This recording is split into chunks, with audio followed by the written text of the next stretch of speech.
Todo ser que vive, louve o nome do Senhor. Toda criatura se derrame aos seus pés.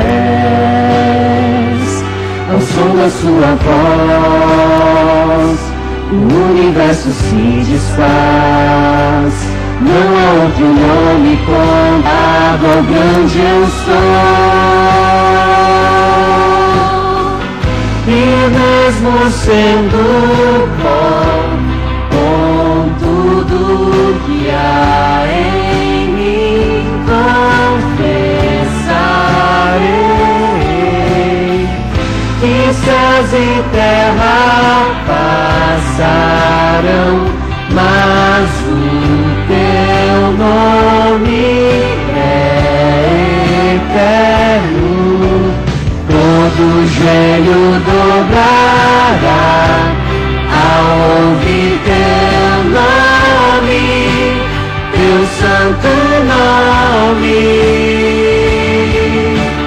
Todo ser confessará, louvado seja o teu nome, teu santo nome. Todo joelho dobrará ao ouvir teu nome, teu santo nome. Todo ser confessará, louvado seja o teu nome, teu santo nome. E mesmo sendo pó, com tudo que há em mim, confessarei que céus e terra passarão, mas o teu nome é eterno. Todo joelho dobrará ao ouvir teu nome, teu santo nome. Todo ser confessará, louvado seja o teu nome, teu santo nome.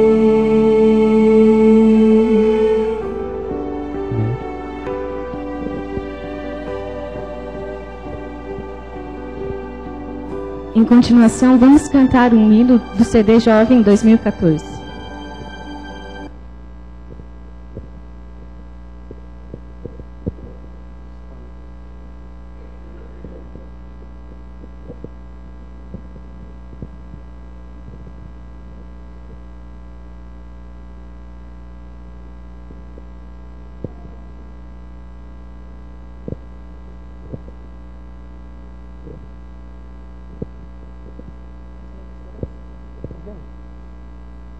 Vamos cantar então a música A Única Esperança.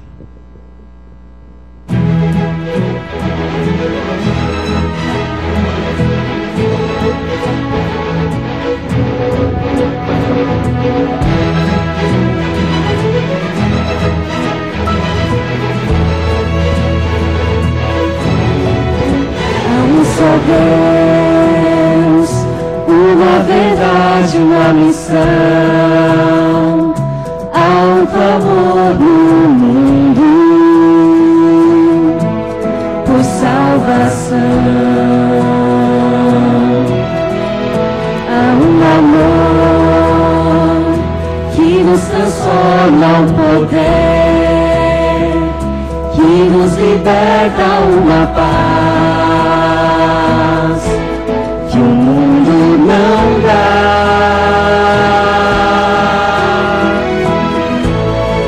Somos a luz a revelar quem és em nossa geração.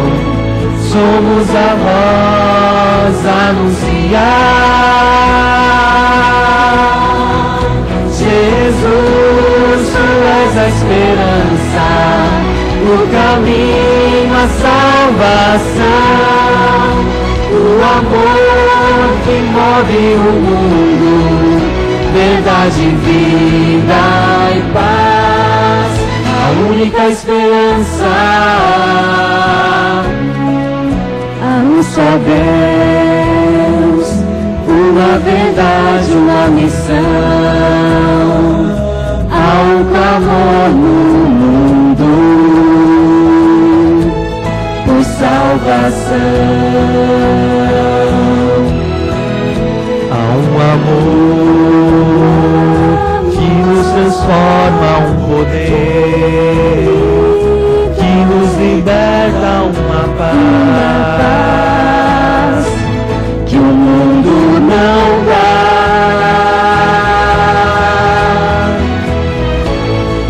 Somos a luz a revelar quem és em nossa geração. Somos a voz a anunciar. Jesus, tu és a esperança, o caminho, a salvação, o amor que cobre o mundo, verdade, vida e paz, a única esperança.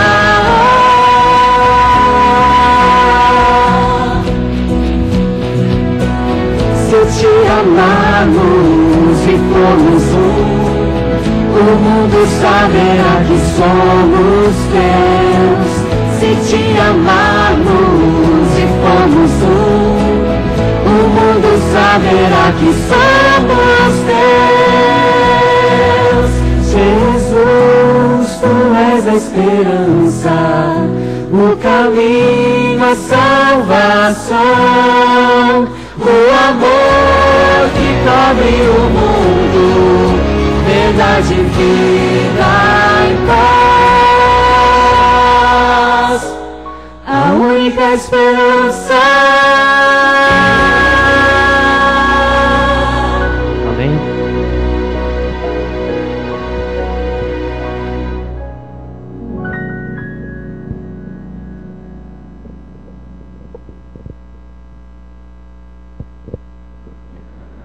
Vamos nos ajoelhar para fazer a oração inicial desse programa. Eu convido os diáconos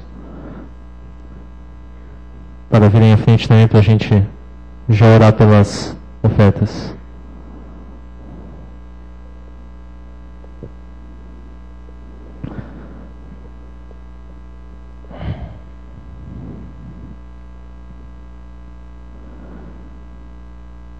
Senhor nosso Deus, querido Pai que estás nos céus, nós queremos te agradecer, Senhor, porque estamos aqui reunidos como teu povo, como irmãos, para juntos partilharmos da tua palavra, Senhor.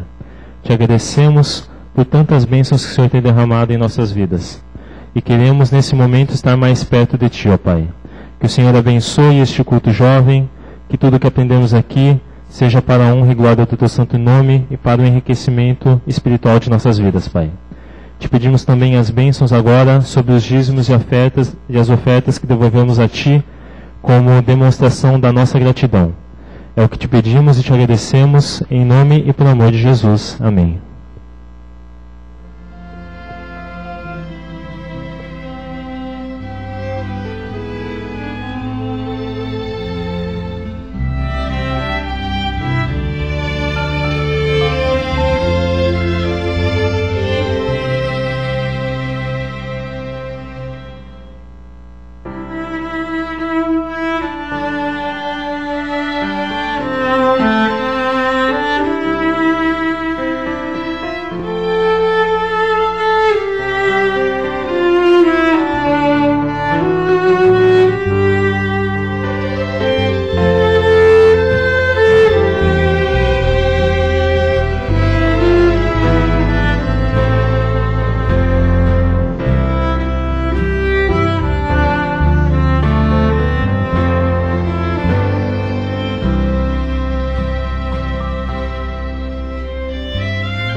Pessoal, uma boa tarde, um feliz sábado, para quem ainda não tinha cumprimentado. Que bom que você hoje está aqui conosco, para juntos termos mais esse culto jovem. Nós queremos estender aqui também as boas-vindas aos amigos que nos visitam. Você que não faz parte dessa igreja, sinta-se acolhido, sinta-se muito bem-vindo, e as portas dessa igreja estão sempre abertas para você. Então, eu gostaria já de convidar aqui o pastor Ricardo, pastor que está atualmente em Bruxelas, na Bélgica, né? Então, acho que o pastor já se apresentou aqui de manhã, não convém aqui nós apresentarmos de novo. Acho que o pessoal da maioria já sabe aqui que o pastor é de São Paulo, já morou no Japão, agora está na Bélgica. E se quiser saber mais alguma coisa, pergunta no final, que tem uma parte para perguntas e respostas. Então agora o pastor vai contar algumas experiências dele lá no Japão. E no final nós abriremos aqui também, como o pastor falou, para as perguntas de vocês. Então, se alguém tiver alguma dúvida, alguma curiosidade, alguma pergunta, no final, guarde a sua pergunta que no final o pastor vai responder, ok? Tá joia, obrigado. Isso aqui é para a gente sentar aqui? Eu vinha com a roupa mais jovem, mas não deu tempo nem de trocar de roupa, então já me viram assim de manhã, eu já fiquei, né? Não vou precisar, só estou com o controle aqui, para ir passando as imagens que a gente vai fazer uma viagem pelo Japão. Quem já foi no Japão? Ninguém já foi no Japão? Já foram no Japão? Vocês são Nisei, Sansei ou não sei? São de lá? De onde? Okinawa. E vocês falam inglês? Porque lá em Okinawa tem muito... e falam japonês também. Então, konnichiwa. Então, quem quiser conversar um pouquinho em japonês, a gente faz um grupinho ali depois no final para bater um papo.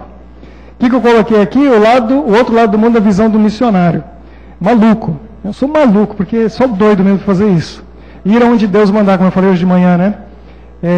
Quem nos Estados Unidos, Deus mandou para o Japão, 3 semanas depois do tsunami, lá a gente foi, agora estamos para a Bélgica, só Deus sabe onde a gente vai parar. Bom, onde vai parar eu sei, é no céu. Junto com você vizinho de vocês lá.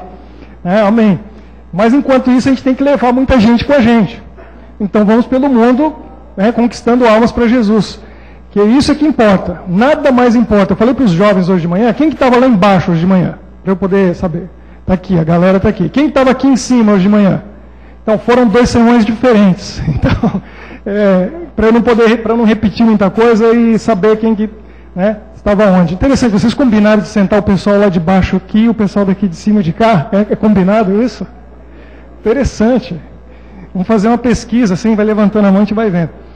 Mas a obra de Deus, como eu falei hoje de manhã, é o mundo. Deus quer salvar o mundo. Ele não interessa para Deus ser japonês, se é o que for, né? Ele quer a salvação das pessoas. E a gente tem que entender uma coisa, Deus vai julgar cada um pelo conhecimento e a luz que tem. Então nunca a gente pode dizer assim, eu sou um adventista do 7º dia, eu creio nisso. Nós temos a verdade e nós seremos salvos porque temos a verdade. Isso é verdade ou é mentira? Não é bem assim. Deus vai julgar as pessoas pela luz que elas têm, só que nosso trabalho é levar luz para elas. Então primeiro eu tenho que viver essa luz e levar a luz para as pessoas para dar a melhor oportunidade delas de salvação. Agora nós sabemos que no céu vão ter pessoas que vão olhar para as mãos de Jesus e dizer o que para ele? Que feridas são essas? Nas tuas mãos. Eles não sabiam quem era Jesus. Agora Deus vai cobrar de alguém que não sabia que ele existia, que soubesse? Não vai cobrar.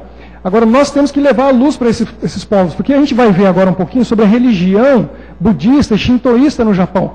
Como é algo que cega as pessoas.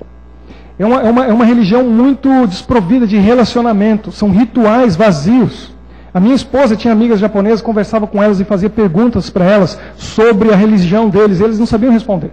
Porque eles repetem os mesmos rituais dos ancestrais e vão repetindo, e é totalmente vazio. Não tem um relacionamento com Deus. Nós, cristãos, e principalmente protestantes, evangélicos, sabemos ter um relacionamento com Deus.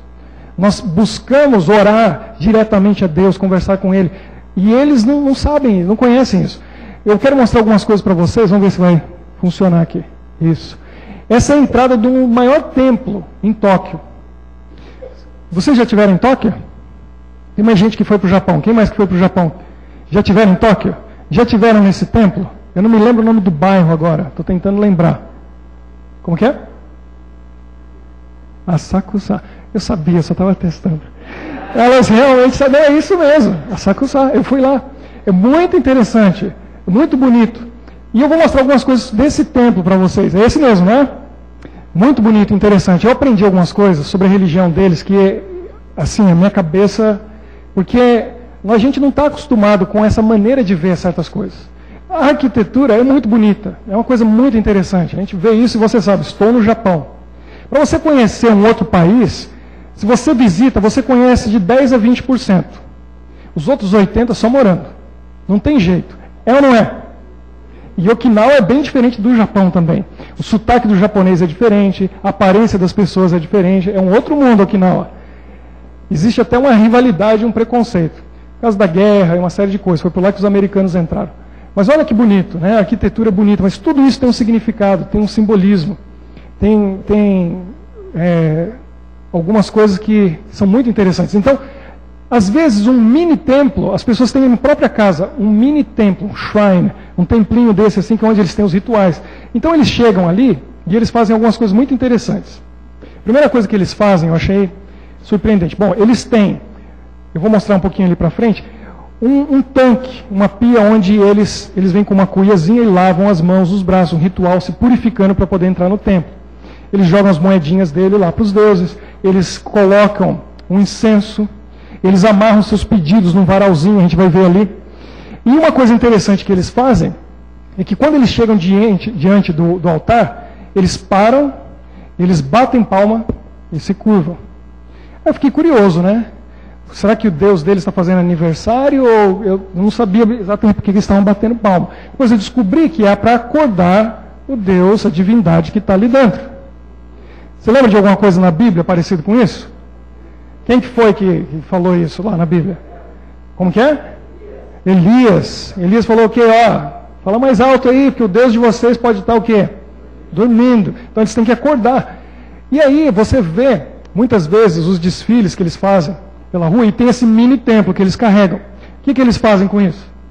O pessoal do Japão. Como que eles carregam? Eles carregam bonitinho, quietinho assim? Não. O que eles fazem?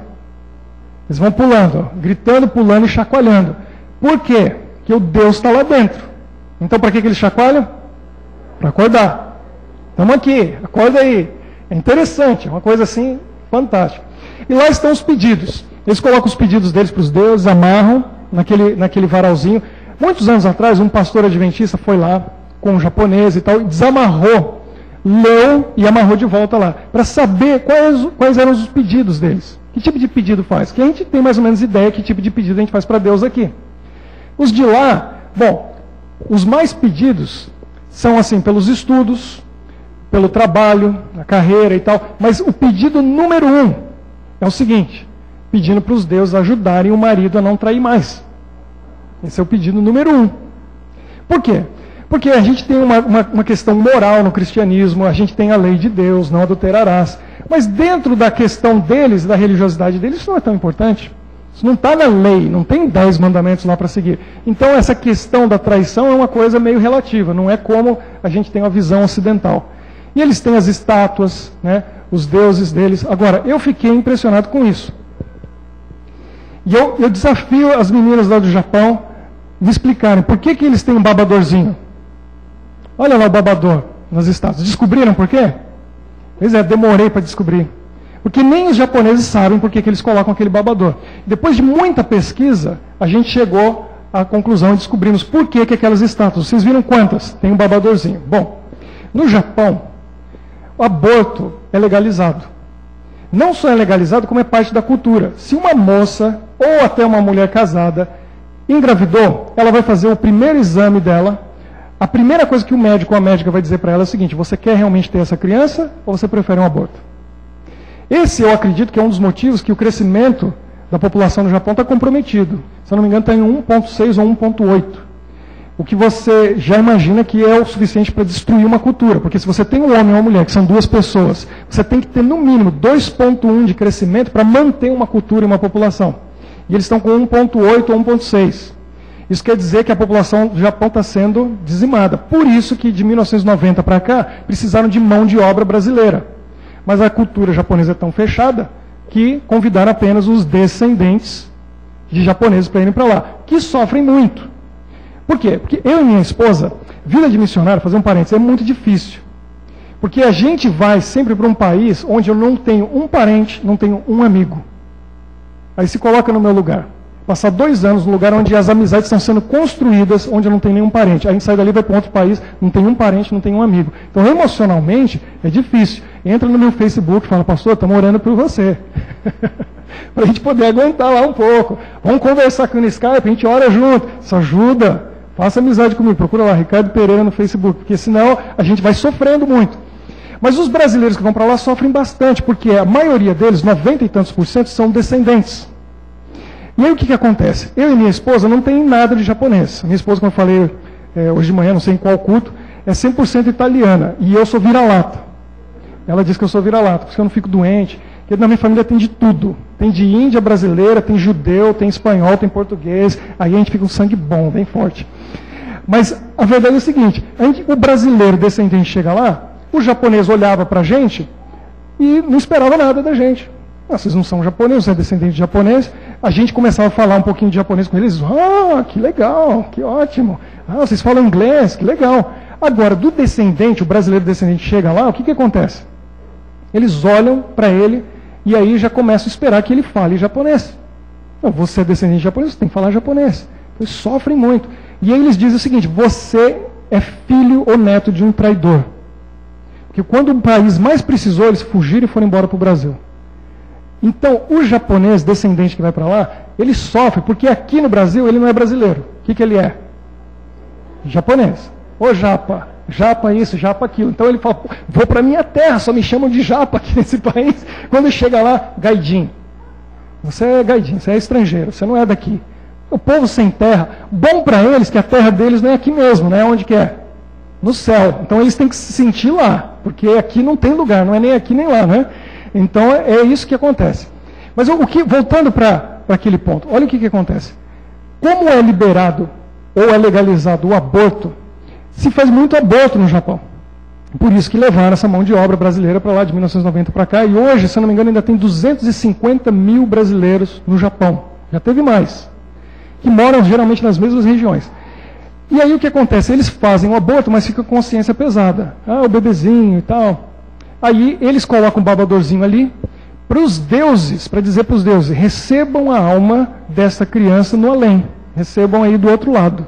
Então eles colocam o babador para dizer, olha, esse aí simboliza o bebê que eu abortei, para vocês receberem, os espíritos receberem do outro lado. Então a gente vê aquelas imagens todas lá. Deixa eu ver se dá para voltar aqui. Olha lá, as estátuas com o babador. E é isso que quer dizer. Olha aí. Todo lado que você vê isso. Então imagine quantos abortos são feitos. Agora, um dos símbolos do Japão, da China, e a gente vê muito para todo lado, é o quê? O dragão. O dragão é um símbolo que nós, como cristãos, a gente sabe o que significa. O dragão é uma serpente com asas, que está em Gênesis, no começo da Bíblia, e está em Apocalipse, no final da Bíblia. O que quer dizer o dragão? O que simboliza o dragão? Pois é. Agora você imagina um país com mais de 120 milhões de pessoas, que o símbolo é o dragão. Por que está em todo lado o dragão? Nos templos, olha lá, está lá o dragão. Ele está dizendo, esse país é meu. Eles não acreditam em Jesus, eles não acreditam em Deus. Né? Eles são shintoístas, budistas, ateus, secularizados, pós-modernos, e eu mando aqui. A população ali, eu acho que não tem 500 mil cristãos num país de 120 e tantos milhões de habitantes. Então, quase nada. Ele se sente dono daquilo. Né? Agora, a palavra de Deus diz o seguinte, aonde abundou o pecado, o que diz? Então, aqui nós estamos num país cristão, Deus está aqui, a nossa igreja é forte, é grande, mas lá onde precisa, os milagres acontecem, coisas incríveis e fantásticas acontecem, porque precisa mais da graça de Deus, para poder vencer tudo isso. Essa é a irmã Emma, ela é da igreja central de Tóquio, e ela é filipina. Quando eu cheguei lá no primeiro sábado, eu fiz um sermão, eu não me lembro o que foi o sermão, mas eu terminei e ela chamou minha esposa e eu para conversarmos numa salinha, e ela disse assim, pastor, eu acredito na sua oração, e a gente precisa orar. Porque eu estou com câncer e a minha situação é grave. Ore por mim. Nós nos ajoelhamos, oramos por ela. Aí foi criada uma corrente de oração e várias pessoas estavam orando. Algumas semanas depois ela foi fazer os exames dela e o que aconteceu? Hoje de manhã eu disse que milagre é o quê? Uma oração respondida. E ela foi curada do câncer. Hoje o ministério dela é ir no hospital onde ela fez o tratamento para dar o testemunho dela para os outros pacientes. E dizer para eles, tenham fé, creiam em Deus, porque eu fui curada, você pode ser curado também. Então Deus tem feito milagres incríveis e maravilhosos. Alguém conhece esse pastor? Ele esteve aqui, e não faz muito tempo. O pastor Volter, ele faleceu faz um mês de câncer.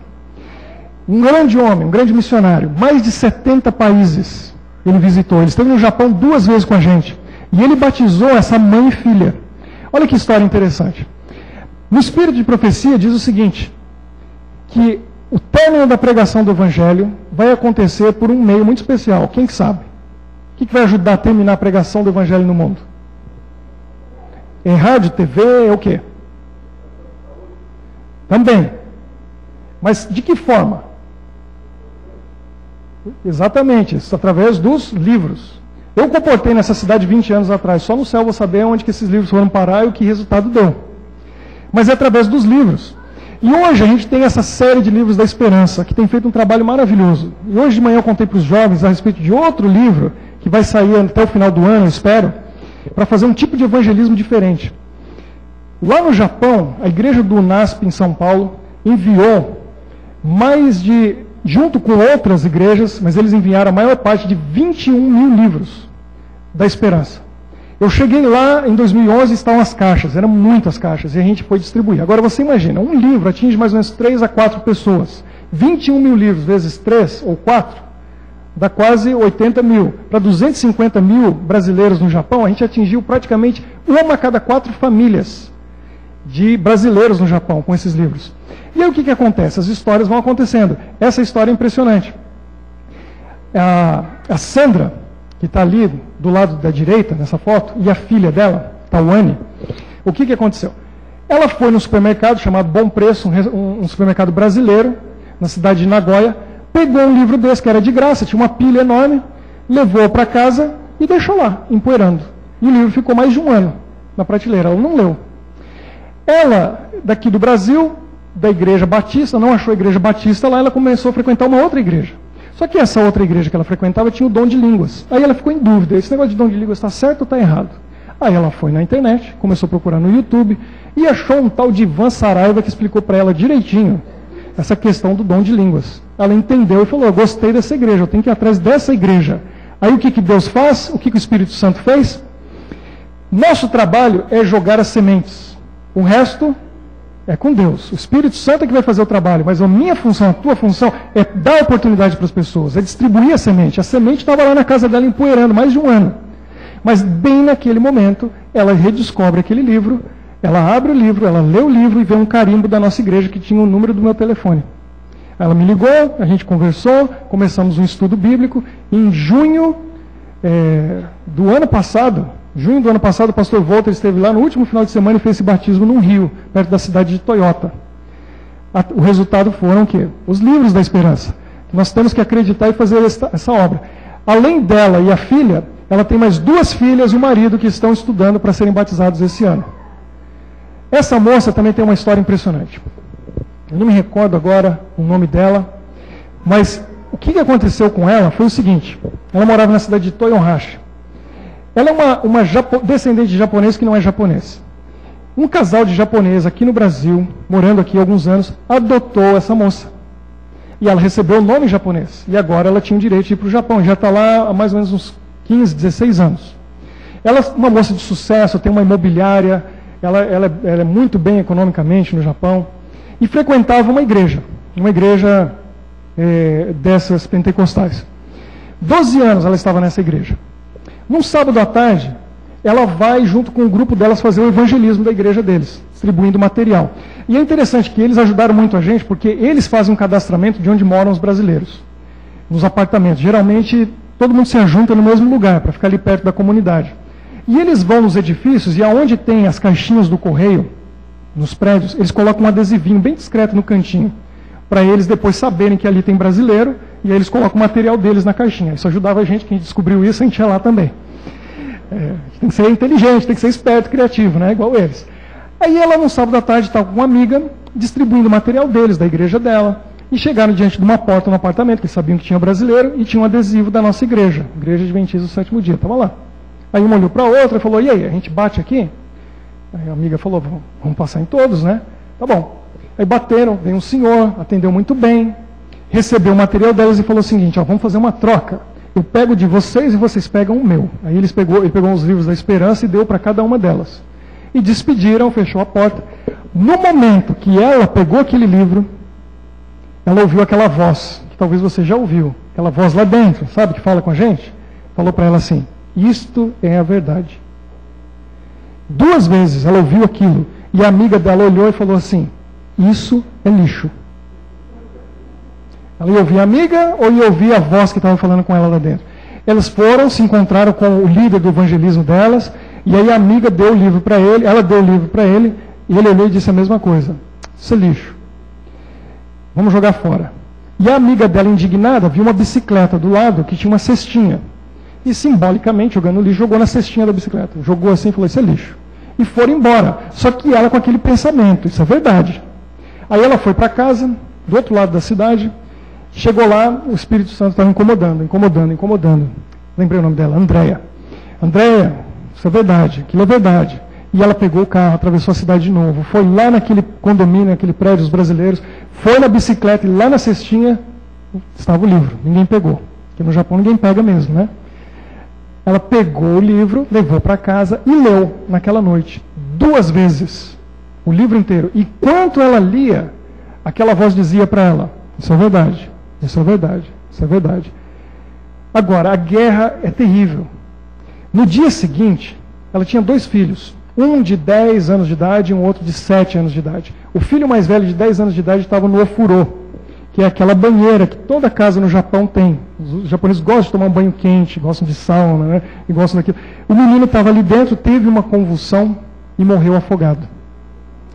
E ela estava trabalhando, a mãe dela ligou para ela e falou, olha, vem para casa, teu filho morreu. E ela foi. Enterrou o filho, passou por aquele momento, isso era dezembro de 2011.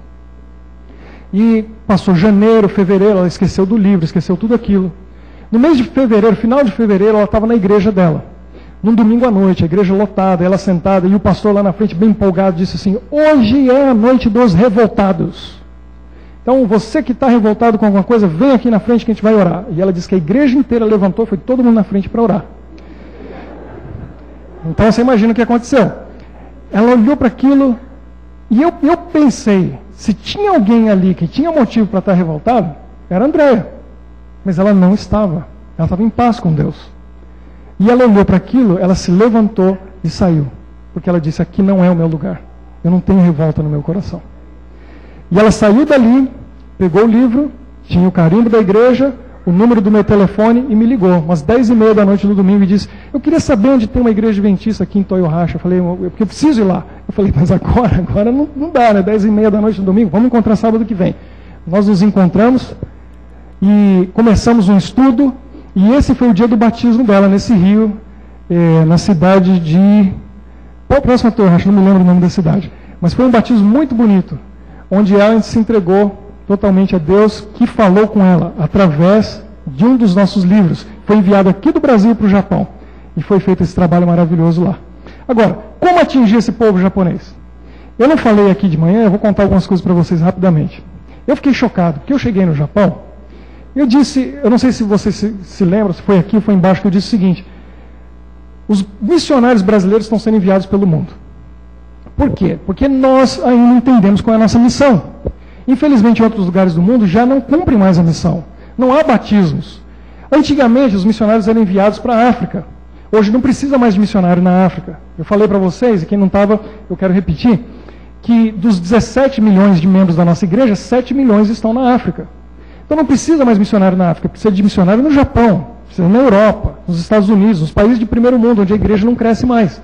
Lá no Japão, assim que eu cheguei, eu conversei com o secretário da União e perguntei para ele, quem que é o pastor evangelista aqui no Japão? Ele falou, olha, o pastor evangelista é o pastor fulano de tal, mas ele tem 7 departamentos que ele cuida. O 7º é o evangelismo, então ele não lembra que tem. Aí eu disse para ele, mas tem verba? Ele falou, não tem, nem um centavo. Eu falei, então, num país que já é secularizado, pós-moderno, né, que é budista, shintoísta, que não faz evangelismo nenhum, vai batizar como? Não vai batizar, a igreja está morrendo. E eles dizem que não tem como batizar japonês, é muito difícil, porque os japoneses demoram, em média, de 6 a 8 anos fazendo estudo bíblico para tomar uma decisão pelo batismo. Então você imagina que aqui no Brasil você estuda 3 meses com a pessoa, já desanima, ela não quer batizar. 3 meses estudando com ela. A gente tem que mudar essa maneira de ver as coisas. Às vezes você precisa de 1 ano de amizade com a pessoa, 2, 3, para ela tomar uma decisão. Ainda mais se ela faz parte de uma classe social e intelectual mais elevada. Ela precisa de um tempo para refletir, analisar e tomar a sua decisão. A gente tem que ter paciência com as pessoas. Então veja bem, como que a gente vai fazer evangelismo aqui? Aí um casal de brasileiro maluco que chega lá como missionário vai fazer coisa que os japoneses não estão fazendo, que é evangelizar japonês. Porque o nosso trabalho primeiro era com os brasileiros. Eu cuidava de uma igreja brasileira e compartilhava uma igreja japonesa com um pastor japonês que tinha membros filipinos, que falavam inglês, hispanos, que falam espanhol, e brasileiros, que falam português, além dos japoneses. Então, era uma igreja internacional, multicultural. Mas a gente aceitou o desafio de fazer um evangelismo com os japoneses. Mas como? Só Deus, para dar criatividade para a gente fazer isso. Por quê? Porque tem uma lei no Japão, na cultura japonesa, que é o seguinte, e essa é a coisa mais importante no Japão. Se eu estiver enganado, as meninas de Okinawa me corrijam. Mas o japonês não quer incomodar ninguém. Não pode incomodar. Mais importante, isso eu li num livro, mais importante do que você agradar e respeitar a sua família é não incomoda o seu vizinho. Não incomoda o outro. Não pode incomodar. Chega ao ponto de fazer o seguinte, a gente estava andando pela calçada e aí vinha alguém com a bicicleta atrás. Eles usam muito bicicleta na China, no Japão, né? Vem alguém com a bicicleta atrás. Ele tem aquela buzininha, trim, trim. Ele não usa, porque vai te incomodar. Então ele fica atrás de você, ele se equilibrando, esperando que você veja que ele está ali querendo passar. Que ele não vai te incomodar. Aí você vê, se toca e dá um passinho para cá. Aí o que ele faz? Ele passa pedindo desculpa 1000 vezes, abaixando a cabeça. Gomenasai, gomenasai, gomenasai. Vai pedindo desculpa. Por quê? Porque te incomodou, você teve que sair do caminho para ele passar. Esse é o ponto que chega. Visitar, não tem essa coisa de visitar. Visitar tem que agendar muito antes. Aí você vai e leva um presente. Tem que ter presente na visita. É ou não é? Lá em Okinawa também é assim? Tem que ter o presente. Tanto é que é um mercado no Japão fantástico. Tem mais loja de presente para visita no Japão do que qualquer outra coisa. Onde você vai é os presentinhos. É ou não é? Todo lado tem presentinho. Então, o pessoal já faz assim. Ó, a pessoa chega na visita, tira o sapato, que é uma tremenda falta de educação. Você não pode entrar na casa da pessoa com sapato, tem que tirar. Então todo lugar tira, inclusive na igreja. Lá eu não conseguia pregar assim. Chegava na igreja com os chinelinhos. Já tinha um meu lá na entrada da igreja. Olha as fotos, é muito engraçado. E a gente entrava na igreja com o chinelinho. Então você chega na casa da pessoa, dá o presente para ela, se curva. Quanto mais curvado, melhor. Porque você está sendo mais respeitoso. Então tem que ter uma lombar muito boa. Você chegar e ficar assim, né? E aí, às vezes, você vê as pessoas se despedindo, é um barato. Porque um quer ser mais respeitoso que o outro. Então, eles curvam 7 vezes, 8 vezes. Não, e despede. Não, mas eu sou mais respeitoso. Não, mas sou eu. Não, mas e vão se despedindo. É muito engraçado. Então, e aí pede desculpa 3 vezes antes de entrar na casa da pessoa. Aí a pessoa pega o presentinho, ela pega o presente e deixa numa mesinha ali na entrada. E fica ali o presente dela. Por quê? Porque na próxima vez que ela for visitar alguém, ela pega esse presente e vai lá e leva na casa da outra pessoa. Para que eu vou comprar? Eu já tenho um aqui. Não é para eu comer esse biscoitinho, não é para eu comer o docinho, não é. Não, eu vou levar para o próximo. É um negócio bem interessante. Então não pode incomodar ninguém. Agora, que coisa que incomoda mais do que mexer com religião? Não, é o seguinte, vamos conversar aqui, vamos trocar de religião? É difícil, é ou não é? É quase como trocar de time de futebol. Não dá. Como que você vai fazer isso no Japão se não pode incomodar as pessoas? Como que vai fazer evangelismo? Se não visita e não pode incomodar a pessoa. E aí, como que a gente vai fazer? Por isso que os japoneses já desistiram de fazer evangelismo lá. E o evangelho chegou primeiro, a nossa mensagem, a nossa igreja chegou primeiro no Japão. A igreja cresceu, os japoneses foram na Coreia, evangelizaram os coreanos, a igreja cresceu na Coreia, agora a igreja está encolhendo e morrendo no Japão, e na Coreia desabraçou, cresce e não para de crescer. A sede da divisão está lá na Coreia do Sul, e cresce, e tem pastores, é uma coisa fantástica. Mas aí, como que a gente vai fazer? Tem que ser brasileiro, criativo. A gente tem certas impressões sobre o Japão que são bem diferentes daquilo que a gente vê daqui. Que o japonês, realmente, ele é muito inteligente, a gente acha que o japonês é inteligente. É ou não é? São inteligentes. Só que eles são inteligentes nisso aqui, ó. Por exemplo, isso aqui é a especialidade deles. São inteligentes nisso, é fantástico. Nossa, nisso aqui eles sabem tudo. Tiram isso daqui da frente, sabe nada. O que acontece? O brasileiro é criativo, o japonês não é criativo, porque ele não pode ser criativo, ele foi ensinado a não ser criativo. O pessoal brasileiro trabalha lá na fábrica, tem uma máquina, quebrou a máquina, o brasileiro sabe onde está o defeito, ele vai lá e conserta. Se o japonês tem que consertar a máquina, o que ele vai fazer? Ele pega o manual. Aí no manual diz assim, você precisa de 2 assistentes. Aí ele chama assistente A, assistente B. Aí fala, segue passo A, B, C, D. Ele vai seguindo todos os passos. 45 minutos depois ele chega na pecinha aonde está com defeito. Que o brasileiro já viu e resolveu com 30 segundos, meia hora antes. Eles são assim. Então, quando fala de evangelismo, o pastor japonês ele vai seguir esses procedimentos. Aí ele faz reunião, aí eles conversam, aí eles pensam o que vai fazer. E o brasileiro é criativo.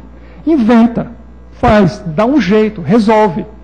Então, eu e minha esposa chegamos lá e falou, vamos ter que dar um jeito, inventar um jeito de fazer evangelismo no meio dos japoneses. Aí o que a gente fez? Qual foi a ideia? Depois de oração, e Deus foi orientando a gente.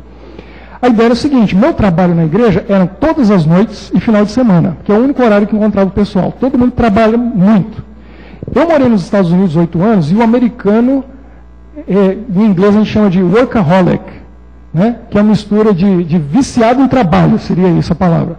O americano trabalha muito, mas ninguém trabalha como o japonês. O Deus do Japão é o quê? Trabalho. Shigoto. Né? É o kami-sama deles. É isso aí. É trabalho. Trabalho. Eles viram para trabalhar 12 horas por dia, 14 horas por dia. É uma coisa absurda. E o brasileiro lá entra nesse esquema também. Então não tinha jeito de encontrar o brasileiro, era à noite. Então, se você ligasse para mim no Japão de manhã, antes das 8, você vai falar, esse pastor é preguiçoso, porque ainda está na cama. Porque eu ia dormir 1 da manhã. Os estudos bíblicos, as visitas, aconteciam 9, 10, 11 da noite. Não tinha outro horário. Então, como que funcionava a minha agenda? Era essa. Eu trabalhava à noite, até meia-noite, todos os dias e final de semana.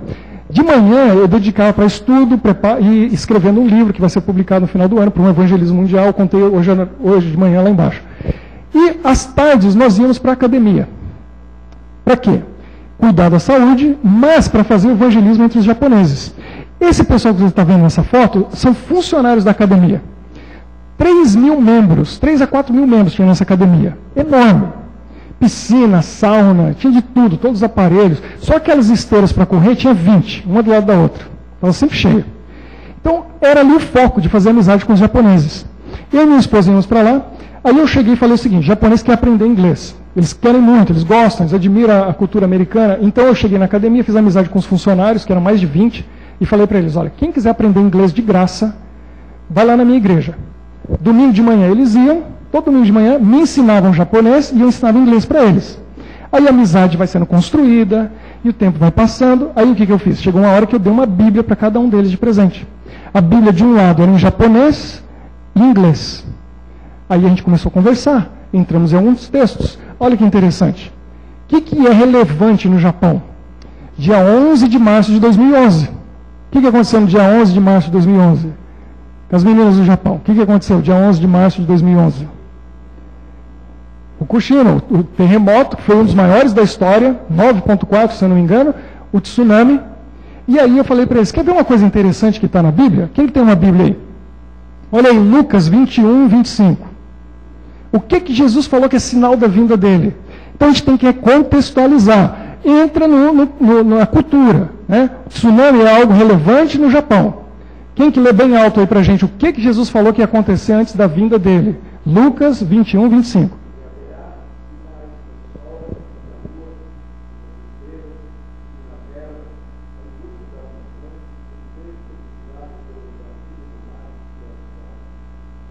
Ouviu o que Jesus falou?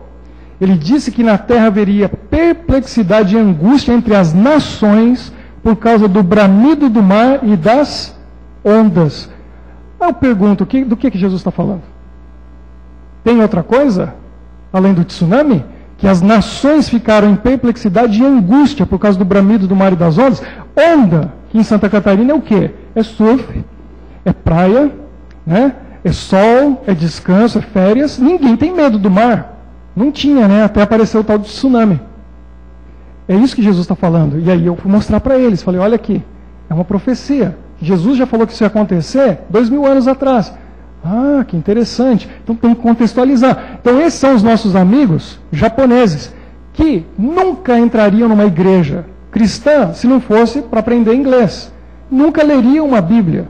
E aí a gente, com criatividade, foi fazendo isso. Agora, esse é o grupo de amigas japonesas, parte delas, da minha esposa. Minha esposa é aquela de vermelho. Aqui não parece japonesa ali, que é italiana, Michele.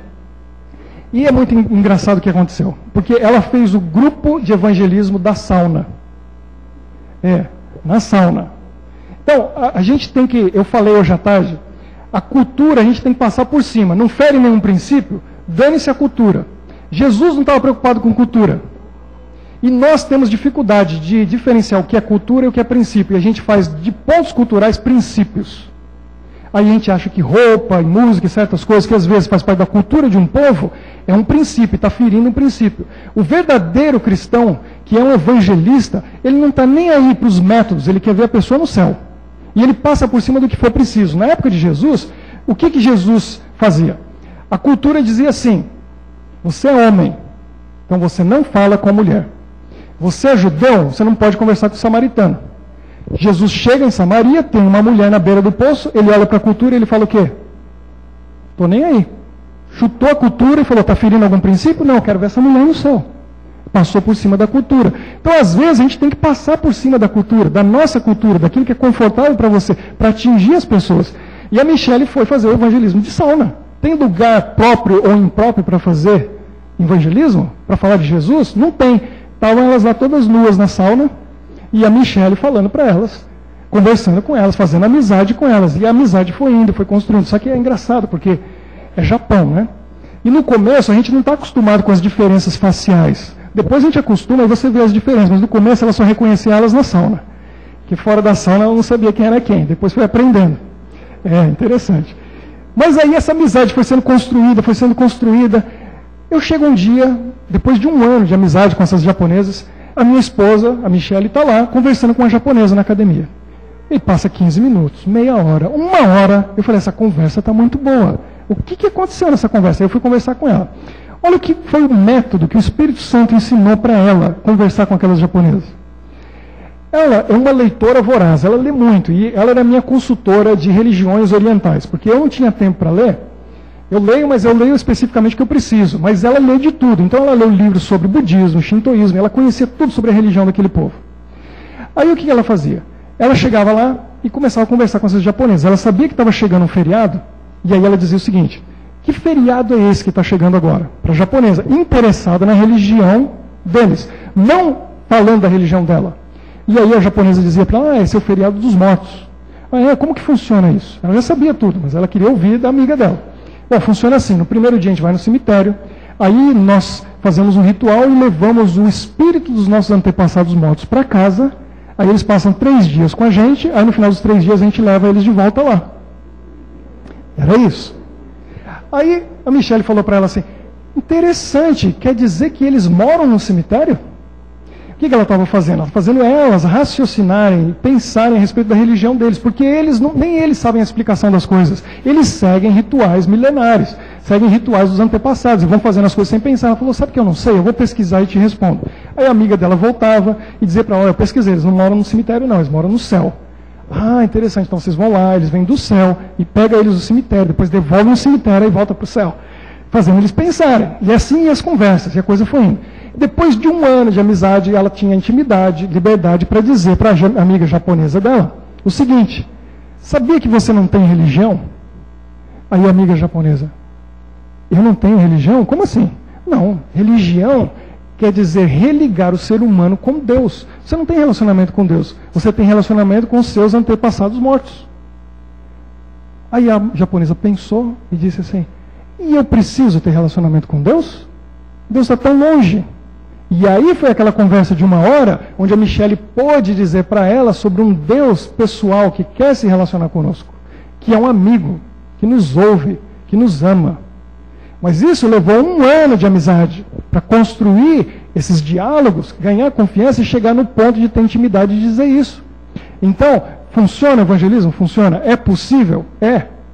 Você tem que pagar o preço, tem que fazer amizade, e tem que entrar no mundo e na cultura das pessoas. Antes nós íamos embora do Japão, essa é uma igreja japonesa, onde nós Em vez de recebermos um jantar de despedida deles, convidamos nossos amigos japoneses todos, e aí foi feito um jantar italiano, que eles acharam muito legal, que ela é descendente italiana, cozinha muito bem, fez um jantar italiano, todos esse pessoal são japoneses, muitos deles ateus, muitos deles budistas, shintoístas, que estavam na igreja adventista, jantando com a gente no nosso jantar de despedida. Foram embora cada um com uma Bíblia na mão, foram embora com o contato, com o e-mail, para continuarmos os nossos estudos, as nossas conversas. E a minha esposa, pelo Skype, até hoje dá estudo bíblico lá para os japoneses. Então, é possível, mas nós precisamos nos dispor a fazer isso. Essa moça chama Haruka. Essa é uma japonesa que nós brasileiros fizemos um trabalho evangelístico e ela vai ser batizada. Os japoneses não conseguem, o brasileiro vai lá e faz. O que aconteceu? A história dela é muito interessante. Lá nos anos 60, nos anos 70, os avós dela frequentaram a igreja adventista. E ela nunca soube disso. Quando ela era pequenininha, ela estudou numa escola cristã e ela se interessou. Agora, depois de adulta, ela é uma musicista, ela é uma pianista profissional que trabalha numa loja que eles reformam pianos usados no Japão, colocam em containers e mandam para a Europa, para o mundo inteiro. E num dado momento, visitando o avô dela, ela descobriu dentro de uma Bíblia um folhetinho da igreja adventista de 38 anos atrás. E ela se interessou, ficou curiosa com aquilo. Aí depois, em seguida, ela descobre que na loja dela trabalha um brasileiro chamado Jorge, que foi batizado aqui no Brasil, na cidade de Cascavel, no Paraná, e estava lá trabalhando na logística dos pianos e tal, que fala japonês fluentemente. Fizeram amizade, ela foi na igreja brasileira, foi na igreja japonesa e começou a fazer estudo bíblico. E a gente fazia estudo bíblico com tradução. Então, a gente fazia ali, outros pastores e outros rapazes lá fizeram um estudo com ela, e ela vai ser batizada, uma japonesa que é fruto do trabalho dos brasileiros. O impossível aconteceu. As coisas podem acontecer. Agora, esses homens, chegando agora no final, concluindo, eles são filipinos. E Deus levou eles das Filipinas para o Japão para fazer também o que os japoneses não estão fazendo, evangelismo. Aquele da esquerda é professor de história. E ele deixou a família porque ele teve um sonho, e no sonho ele via rostos. E ele entendeu que esses rostos estavam no Japão, e Deus falou para ele, vai para o Japão. Ele foi, não tinha muito dinheiro, conseguiu chegar do aeroporto até o centro da cidade, em Tóquio, encontrou uma filipina que hospedou ele por um mês, ele foi com visto de turista, em pouco tempo ele conseguiu trocar o visto para um visto de trabalho, e aí ele foi ser professor de inglês, e nos finais de semana ele visitava as pessoas, dando estudos bíblicos para filipinos que moram em Tóquio. Muitos deles vão para lá, do mesmo jeito que os mexicanos vão para os Estados Unidos por causa do dólar, os filipinos vão lá por causa do ien. E ali ele começou a fazer um trabalho evangelístico fantástico. Eu visitei com eles algumas pessoas aos sábados à tarde. O outro da direita, ele fazia o seguinte, ele chegava no hospital, identificava onde estavam ali os pacientes filipinos, e ele é massagista. Aí ele oferecia uma massagem, de graça. A pessoa está ali no hospital, às vezes por dias ou semanas, sem ter nenhum contato físico, e ele ia lá com muito jeito, com muito carinho, fazia uma massagem naquela pessoa, e no meio dessa massagem ele começava a conversar, e falar de Jesus, e a conversa ia levando, e na semana seguinte ele voltava, até que ele oferecia um curso bíblico, e a pessoa falou, não, eu quero. Aí ele ia fazer a massagem e fazia um estudo bíblico. E assim muitas pessoas começaram a aceitar a mensagem. Mas o que aconteceu com eles é uma coisa fantástica, porque nós temos muita dificuldade de acreditar na palavra de Deus. Hoje de manhã eu li um verso aqui, que Jesus disse, em João 14, verso 12. Lembra que eu li hoje de manhã aqui? Dizendo o seguinte, vocês são meus discípulos, creem em Jesus, creem no meu nome, vocês vão fazer as mesmas obras que eu faço. Ele disse o quê? Obras ainda maiores vocês farão. Eu disse para vocês que onde abundou o pecado, também superabundou a graça. E lá precisa disso. E o poder de Deus age de maneira poderosa, grandiosa. Esses dois homens estavam visitando um rapaz que sofreu um acidente de carro. Ele foi parar num hospital. E eles estavam visitando ele. Foram lá no sábado, visitaram, foram no sábado seguinte, visitaram, e ele tinha entrado em coma. 2 semanas ele estava em coma. No terceiro sábado, quando foram visitar ele, eles chegaram no hospital e a enfermeira disse, sinto informar, mas faz 2 horas que ele faleceu. E eles olharam para ela e disseram, a gente pode visitar ele mesmo assim? Pode, está ali no quarto. Aí foram lá no quarto, os aparelhos ainda estavam lá. Tem uma lei, eu não sei se funciona no Brasil, mas em muitos países do mundo, por causa daquela doença que as pessoas eram enterradas vivas ainda, tem uma lei, não sei quem aqui é enfermeiro, médico, podia até informar melhor. eles têm, depois que é feito o óbito e tudo é assinado direitinho, a pessoa tem que permanecer ali na cama por algumas horas. E era esse período que ele estava ali, os aparelhos estavam lá, mas ele estava com um lençol cobrindo ele, já 2 horas que ele tinha falecido. Os 2 entraram ali, e esses homens são homens de Deus. Homens realmente guiados pelo Espírito de Deus. Que eles não precisaram nem conversar. Um olhou para o outro e só disse assim: você está sentindo o que eu estou sentindo? Estou. Deus falou comigo também. Então vamos orar por ele? Vamos. E um ajoelhou de um lado da cama, o outro ajoelhou do outro lado da cama. Eles colocaram as mãos sobre aquele rapaz e oraram. E os aparelhos voltaram a funcionar. O batimento cardíaco voltou. E aquele rapaz ressuscitou. Ele foi batizado e hoje esse rapaz está nas Filipinas evangelizando a família dele, dando testemunho e contando o milagre que Deus fez na vida dele. Jesus disse que isso iria acontecer. E a palavra de Deus diz que no final dos tempos, antes da volta de Jesus, o Espírito Santo seria derramado e haveriam visões e sonhos e profetizarão os seus filhos, os seus idosos, e milagres iriam acontecer para mostrar o poder de Deus. Do mesmo jeito que quando o Messias veio, milagres aconteceram, o Espírito foi derramado e o Evangelho foi pregado, o término na obra de Deus vai acontecer no mundo inteiro com um poder fantástico, maravilhoso. Porque um exército de apóstolos com o Espírito Santo, chamado 144 mil, vão dizer o que está escrito em Apocalipse 18:4: sai dela, povo meu. Isso já está acontecendo em alguns lugares do mundo. Pode acontecer aqui, na tua vida, na minha vida.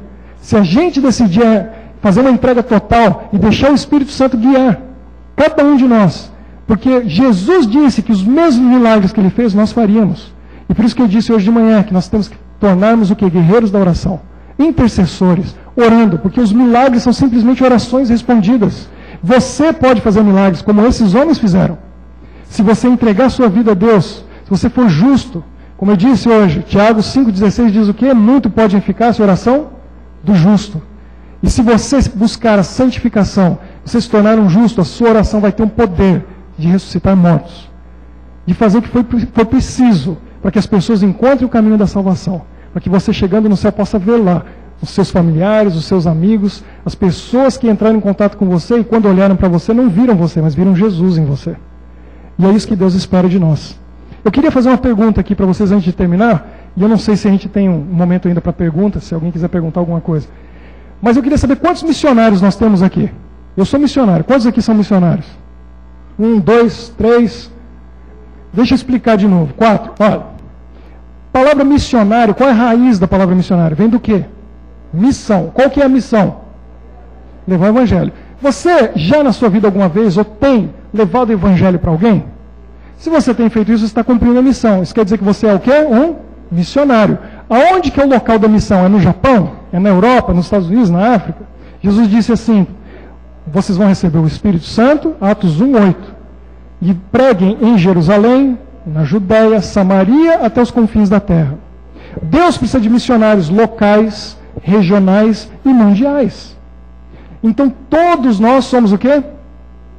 Você também é um missionário, você é uma missionária, como eu. A única diferença é o lugar. Deus me envia lá para o outro lado do mundo. E você cumpre a sua missão, aonde você está. Porque você também é um missionário, você é uma missionária. Que Deus te abençoe.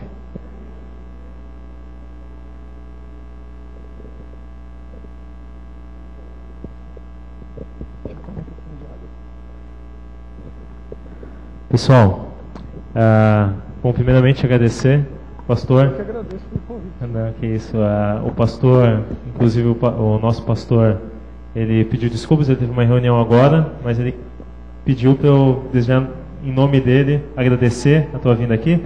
Eu gostaria de saber se alguém aqui tem alguma pergunta.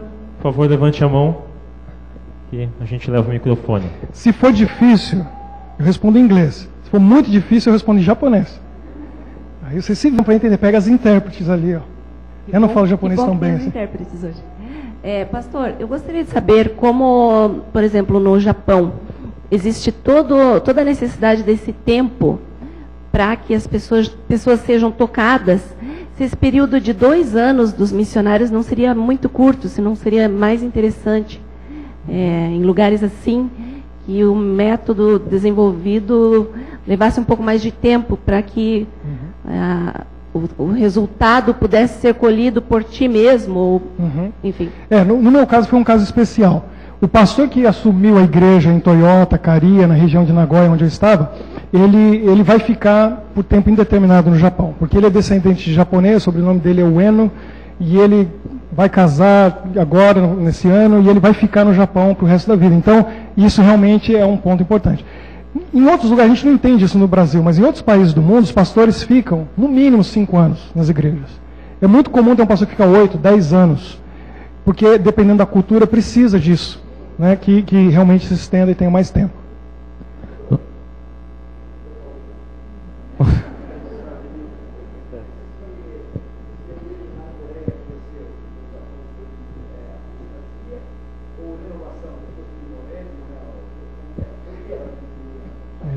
É uma questão cultural, mas eu acredito que foi a falta do trabalho dos japoneses mesmo. Como eu disse, não está sendo feito evangelismo nenhum lá.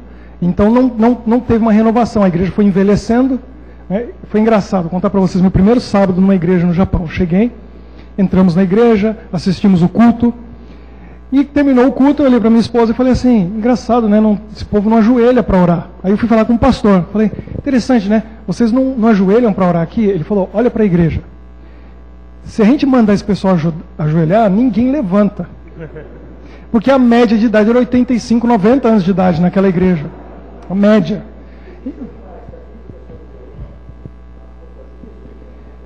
Os números, acho que os números não são muito reais, porque a verdade, eu acho que eles têm vergonha de dizer a realidade que eles estão vivendo. Então, se você vai olhar os números, mesmo na internet tem tudo lá. A igreja divulga. E dá um crescimento de 100, 200 batismos por ano. Pode até ter esse batismo de 100, 200 por ano, que são os filhos que estão sendo batizados. Mas evangelismo mesmo, de um japonês assim, começar um estudo e ser batizado, não tem. O que eles não fazem é excluir ninguém. Então não existe exclusão, para poder manter os números que estão lá, para não ficar feio. Mas na realidade tem muita apostasia, na realidade muita gente abandona a igreja, a fé, ou não são incomodados. Tem os seus problemas, aqui na igreja, por exemplo, as pessoas diriam, olha, irmão, você não está vivendo de acordo com os princípios, lá não existe isso. Deixa a pessoa lá. Sim, tem outra.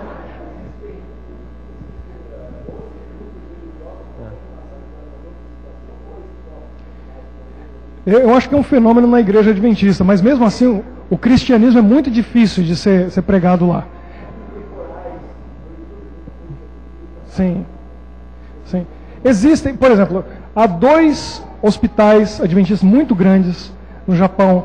Há igrejas até de tamanho de 200, 300 membros, que são cheias em Tóquio, mas em geral, nas 100 igrejas adventistas que tem no Japão, a maioria está encolhendo, está pequena. Em Okinawa eu sei que são 10 igrejas, não é isso? São 10 igrejas adventistas em Okinawa. Quantas delas são em inglês? Uma é só em inglês, as outras são em japonês. Então, ao todo são 100 igrejas. Esse é um fenômeno. Agora, entre os brasileiros, o que acontece? Nossa igreja está indo muito devagar. Por quê? Porque você vê a Universal, a Internacional da Graça e outras igrejas assim, aparecendo para todo lado. Porque esses 250 mil brasileiros estão lá e vão em alguma igreja. Então tem igreja brasileira aparecendo para todo lado. Entre os estrangeiros cresce, mas entre os japoneses, infelizmente, porque não é feito evangelismo. Nós temos uma pergunta aqui da tia Miriam, o Edson também tinha levantado a mão. Lá também, o Fernando. Eu queria perguntar se o senhor veio embora. Foi outro pastor no seu lugar? Sim. E sobre Bruxelas, o senhor está indo para Bruxelas. Isso. Qual é a dificuldade de Bruxelas no evangelismo? Uhum. No Japão, essa igreja em Toyota, hoje são 6 igrejas brasileiras no Japão. 2 pastores. E são bem espalhadas. Então, esse projeto em Toyota, a igreja que eu cuidei, foi um projeto da Missão Global. Um pastor argentino aposentado foi para lá, ele ficou, não sei se foi 2 anos, e ele fundou essa igreja, que deu continuidade com um pastor brasileiro chamado Flávio Inahara, e eu fui o 3º pastor.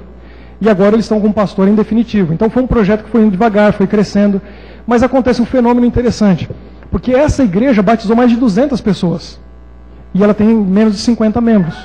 Porque quando tem um terremoto, o brasileiro abandona e vem embora para cá. Tem a crise, ele abandona e vem embora para cá. Ele perde o emprego, ele vem embora para cá. Então a igreja lá é o seguinte, a gente batiza e o pessoal vem para cá e acaba sendo membro de alguma igreja aqui no Brasil. Então a igreja lá em si não cresce, mas está batizando muita gente, o pessoal acaba vindo para cá. Agora, na Bélgica, foi criado alguns anos atrás o CELP, que é o Conselho Europeu de Igreja de Língua Portuguesa. Um pastor brasileiro, que nunca foi pastor aqui no Brasil, sempre lá na Europa, chamado Rickson Nobre, ele coordena o CELP. E ele tem uma visão fantástica de evangelismo. Hoje ele é evangelista da Associação Suíça-Itália. E ele tem ajudado a fundar muitas igrejas brasileiras na Europa. Então, como as igrejas lá estão morrendo, estão encolhendo, as igrejas brasileiras não param de crescer.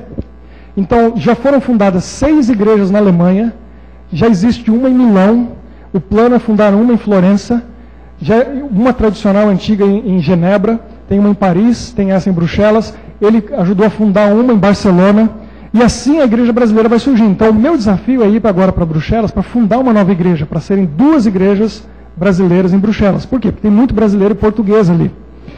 E não se pode, não temos prédio próprio. Então, aluga-se um auditório e o limite é 100 pessoas. Não existe por causa das leis de segurança, uma série de coisas, não dá para alugar um lugar para mais de 100 pessoas. Essa igreja em Bruxelas, quando faz um evento especial, já chega a 125 pessoas. Então não dá, precisamos fundar uma nova igreja. Então o desafio lá, vocês vão ouvir as notícias, que eu vou mandar para vocês aqui, pode ter certeza, até um vídeo eu vou fazer e mandar para vocês. É o quê? Não é evangelizar o brasileiro, porque esse é o meu primeiro trabalho. É evangelismo com brasileiros. O que é até relativamente fácil. Por quê? Porque a cultura brasileira é aberta. Do mesmo jeito que a gente faz aqui, a gente faz lá. E lá o brasileiro está mais carente, porque ele precisa da comunidade brasileira. Ele quer encontrar um povo, né, o povo brasileiro, se encontrar no final de semana. Então a gente tem até mais acesso. O desafio é o evangelismo com belga. E é esse desafio que eu quero que Deus me oriente, me ajude, me ilumine, para mostrar para os belgas, que eles também não estão fazendo, que a gente pode fazer, que Deus faz milagres. Né? O evangelho é para todos. Então, o meu desafio lá é o evangelismo para o belga. Então, eu falo francês intermediário, mas eu preciso, em 6 meses, estar fluente no francês. Porque eu preciso ter contato com os belgas. A Bélgica é um país muito interessante, porque 6% da população fala alemão, na fronteira com a Alemanha. 60% mais ou menos fala holandês, que é a fronteira com a Holanda, e os outros 40% mais ou menos falam francês, que é a fronteira com a França. É um país dividido. Eles já vêm há mais de 15 anos tentando criar 2 países. Mas não consegue, por quê? Porque a sede da comunidade europeia está em Bruxelas. Bruxelas, apesar de estar inteirinha dentro da área holandesa, que é chamada de Flanders, 80% da população fala francês. Então está tudo travado. Quando você vai no lugar que é holandês, eles não querem saber de falar francês. Quando você vai na área francesa, que é a Wallonia, que é a parte do sul, eles não querem falar holandês. Então, se uma família muda do sul para o norte, os filhos vão para a escola, vão ter que aprender holandês. Quem do norte vem para o sul, vai ter que aprender francês. E aí o inglês é a língua intermediária entre os dois, porque um não quer falar a língua do outro. Mas no momento eles estão unidos. Porque a Bélgica está muito bem na seleção, e eles estão com esperança na Copa do Mundo. Então, nesse momento, é um bom momento que eles estão unidos. Não sei como vai ficar depois da Copa, mas o time deles está muito forte. Mas é uma questão interessante. Você, como missionário, tem que estudar, conhecer a cultura e entrar dentro do mundo deles para poder entender e poder atingir. Pessoal, devido ao nosso tempo, às 7h30 nós temos o Geração 48, o Edson tinha levantado a mão, o Fernando, eu tinha visto mais alguma mão. Então, eu vou ler mais 3 perguntas, ok? A do Edson, a do Fernando, e mais uma que eu não lembro era por aqui. A minha é bem rápida. Pastor, conheço algumas pessoas que estão a fim de fazer missão na Europa. Inclusive a gente ia falar sobre isso, que interessante. A gente sabe que lá é o maior problema da igreja adventista no mundo, e até tem alguns sinais aí de que a igreja vai investir em 2016 para quem quiser ser missionário. Existe já alguma coisa concreta assim para quem tiver afim? Já eu não sei exatamente especificamente sobre a Europa, mas qualquer um aqui pode ser missionário, em qualquer lugar do mundo. E o Brasil tem enviado muito. Então, o pastor Walter fundou o NUNCI lá no NASP, que já enviou centenas de estudantes. E muita gente, membros da igreja, pode entrar em contato com o NUNCI, NUMCI. Olha lá na internet, você pode ter o curso para ser um missionário, você pode entrar num grupo desses das igrejas, que vão por uma semana, 2, para a África, para a Europa, para os Estados Unidos, para a Ásia. Eles já foram para o Egito, já foram para a China, no Japão 2 vezes. Esse ano eles estavam indo para a Austrália, para Sydney. Então você pode se envolver. Tem um site também da Conferência Geral, eu não me lembro o nome exatamente, mas é Adventist Volunteer. Você tem que dar uma olhada lá, que mostra todos os países do mundo onde precisa de um missionário, em qualquer área. Então, professores, professoras, você precisa, dentista, médico, precisa de manutenção, precisa de um preceptor numa universidade lá, numa faculdade, no internato, e o pessoal vai, o brasileiro vai, passa um ano. passa 2. Eu conheci uma moça da igreja de Moema, em São Paulo, que ela foi para as Ilhas Marshall como professora do ensino fundamental, ficou 1 ano e meio, gostou tanto. Hoje ela está em Beirute e ano que vem, sei lá onde ela vai estar. Ela gostou tanto que ela vai de um país para o outro como missionária. Então você que tem tempo, tem disponibilidade de um mês, vai e fica um mês, faça um trabalho como esse.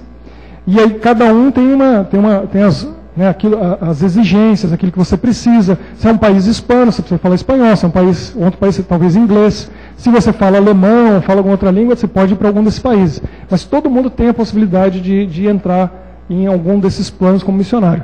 Agora, na Europa, se vocês quiserem fazer um grupo aqui, fala, pastor, vamos juntar um grupo aqui e vamos fazer um programa lá na Europa. A gente vai criar um programa, um projeto, um mês. A gente consegue. No Japão, o que a gente fazia? Os missionários iam para lá, ficaram 40 dias com a gente, nós dávamos moradia, transporte e alimentação para eles, e eles conseguiam a passagem.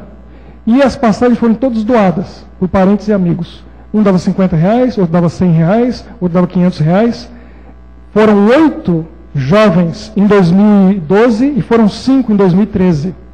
Para ter uma ideia, em 2012, que foram os 8 estudantes mais o professor, ficou em R$50 mil. Todo o dinheiro de doações, de irmãos da igreja, de parentes, de amigos, que ajudaram para pagar a passagem deles, para eles irem para já fazer um evangelismo de 40 dias. E fez uma diferença muito grande.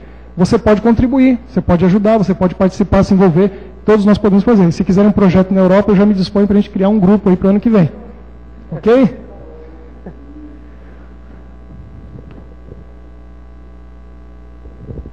Pastor, com relação ao sermão que nós ouvimos hoje pela manhã, foi fantástico, eu diria até renovador, porque mostrou a nós... Já me disseram que eu precisava escrever um livro sobre isso, eu acho que eu vou ter que fazer alguma coisa, né? Exatamente. Porque é uma coisa diferente. Mudou a nossa forma de pensar e desfrutar Deus nas orações. O senhor falou com relação até mesmo ao conforto que muitas vezes, né, a gente fala com pessoas que perderam seus entes queridos, e a gente diz, Deus permitiu, essas coisas todas. E até mesmo de frases já prontas, que a gente entende, que são frases mentirosas, como a maioria vence, ou a voz do povo, a voz de Deus, esse tipo de coisa. Mas com relação à oração intercessória, no qual nós sabemos que a oração tem poder, o Senhor nos falou que Deus age quando alguém está orando. Para a compreensão de todos nós, como poderíamos então entender, eu já tenho, digamos, uma ideia formada a respeito disso, mas eu queria ver as suas palavras, que com relação a Jó, por exemplo, que sofreu, que teve as suas provações, e todos os outros heróis da Bíblia, quem orou por eles? Quem agiu para que Deus pudesse agir na vida dessas pessoas? Eu pensei sobre isso, porque não tinha tempo, vocês viram o tempo que tomou para poder explicar essa questão hoje de manhã. Mas a questão de Jó, eu diria o seguinte, depois de refletir, orar e pensar a respeito disso, muitas vezes nós levamos a história de Jó como regra. E eu acredito que a história de Jó não é regra, é exceção. Por exemplo, Deus abriu o Mar Vermelho? Abriu, foi uma exceção. Os milagres, as coisas que aconteceram, podem ser repetidos? Podem, mas a gente não pode chegar no texto bíblico e ver certas histórias, certas coisas e achar, então está explicado, sempre é assim. Se eu for levar a história de Jó ao pé da letra e achar que é assim, eu vou achar que todo o sofrimento é porque Deus permitiu. E aí eu caio nessa questão que eu coloquei hoje de manhã, de que eu não acredito que o meu Deus é um Deus que permita o sofrimento na vida das pessoas. Ele acontece. Eu não tive tempo de dizer certas coisas hoje de manhã, mas aproveitando. Nós sofremos a consequência do pecado. Nós vivemos num mundo imperfeito. Existe, por exemplo, tem partes na Bíblia que a gente não entende. O que diz o segundo mandamento?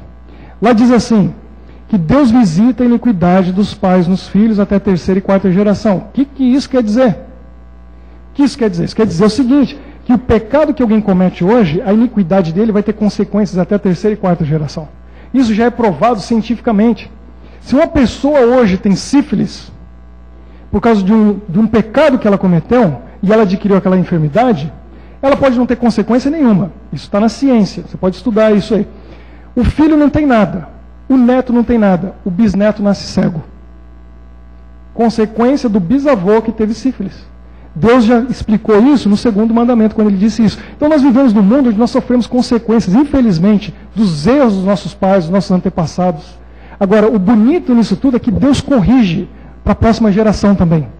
Por isso que ele escolheu um homem chamado Abraão e falou, eu vou ter que dar um jeito, porque com essa família eu vou abençoar, e eu vou criar um povo meu. E a coisa foi caminhando.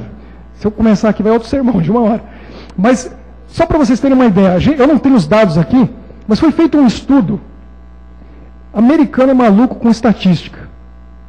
Tudo que é estatística é feito naquele país. E eles fazem estatística mesmo. Então eles fizeram uma de um casal, em 200 anos atrás, que veio da Irlanda para os Estados Unidos. E pegaram outro casal e acompanharam eles até hoje. Os descendentes. Um casal que foi da Irlanda, não sei se alguém já ouviu isso aqui. Um casal que foi da Irlanda para os Estados Unidos era um casal de pessoas que bebiam, fumavam, não tinham religião nenhuma. Aí eles acompanharam os filhos, netos, bisnetos e foi embora. Um outro casal eram cristãos, não bebiam, não fumavam, eram pessoas que iam à igreja. Vocês não imaginam o resultado. Eu não tenho os números aqui exatamente, mas a história é mais ou menos assim. E os dados estão lá. Daquele casal que bebia, fumava e tal, o que aconteceu? Eles chegaram aos números. 938 alcoólatras. Isso dos filhos, netos, bisnetos, tataranetos. 700 e não sei quantas prostitutas.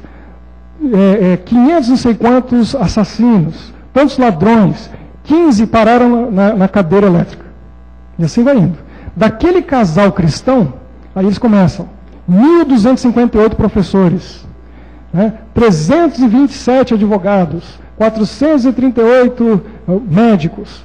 E aí vinham os números e tal, e aí chegava lá no final, dizendo assim, 11 juízes e 3 vice-presidentes.